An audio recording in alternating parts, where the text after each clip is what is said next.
विक्रम बेताल की कहानी। राजा चंद्रसेन और नवयुवक सत्वशील। बहुत समय पहले की बात है जब समुद्र किनारे बसे एक नगर ताम्रलिप्ति पर राजा चंद्रसेन का राज हुआ करता था। राजा से मिलने के लिए हजारों लोग उत्सुक रहते थे। उन्हीं में से एक था नवयुवक सत्वशील। सत्वशील को काम की तलाश थी, इसलिए वो हर दिन राजा चंद्रसेन से मिलने के लिए उनके राजमहल पहुंच जाता। अफसोस, उसे हर बार दरबारी भगा देते थे। ऐसा होते होते बहुत समय गुजर गया, लेकिन लड़के ने हिम्मत नहीं हारी। वो राजमहल के साथ ही हर उस जगह पहुंच जाता जहां राजा की सवारी जाती थी। एक दिन राजा भ्रमण कर अपने सैनिकों के साथ महल की ओर लौट रहे थे। कड़ी धूप होने के कारण राजा को काफी तेज प्यास लगी। सैनिक इधर उधर पानी ढूंढने लगते हैं, लेकिन कोई भी कामयाब नहीं होता है। तभी राजा अपने मार्ग पर खड़े सत्वशील को देखते हैं। नवयुवक को देख राजा पूछते हैं, क्या तुम्हारे पास पानी है? सत्वशील तुरंत राजा को पानी पिलाता है और साथ ही मीठे फल भी खिलाता है। राजा उससे काफी प्रसन्न होते हैं और कहते हैं, मैं तुम्हें कुछ भेंट देना चाहता हूँ, बताओ तुम्हें क्या चाहिए? भूपति चंद्रसेन के सवाल पूछते ही झट से सत्वशील कहता है कि महाराज, मैं लंबे समय से काम की तलाश कर रहा हूँ।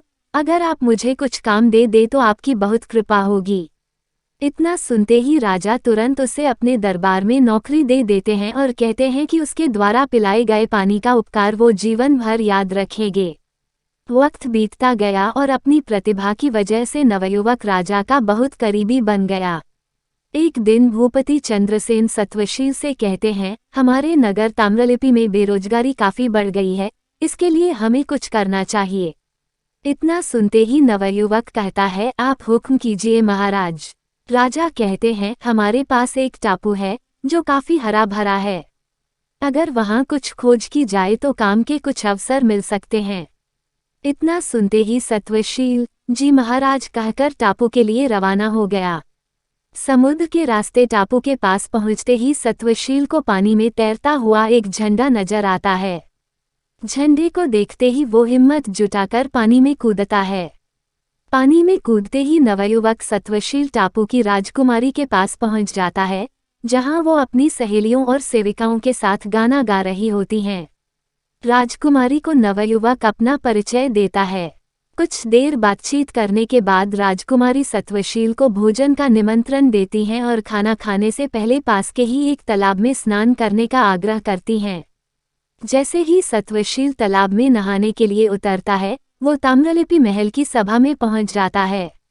एकदम सभा में सत्वशील को देख राजा चंद्रसेन चकित हो जाते हैं। वो उससे पूछते हैं, अरे तुम यहाँ कैसे? सत्वशील राजा को पूरी घटना के बारे में बताता है। सारी बातें जानने के बाद राजा भी उस टापू में जाने का फैसला लेते हैं। वहां पहुंचकर भूपति चंद्रसेन उस टापू पर जीत हासिल कर लेते हैं। ऐसा होते ही राजा चंद्रसेन को राजकुमारी उस टापू का राजा घोषित कर देती है। राजा टापू को जीतने की खुशी में वहां की पूर्व राजकुमारी और सत्वशील की शादी करवा देते हैं। इस तरह राजा चंद्रसेन सत्वशील के पानी के उपकार को चुकाते हैं। इतनी कहानी बताकर बेताल चुप हो जाता है और विक्रम से पूछता है कि राजा चंद्रसेन और सत्वशील दोनों में से सबसे बलवान कौन था?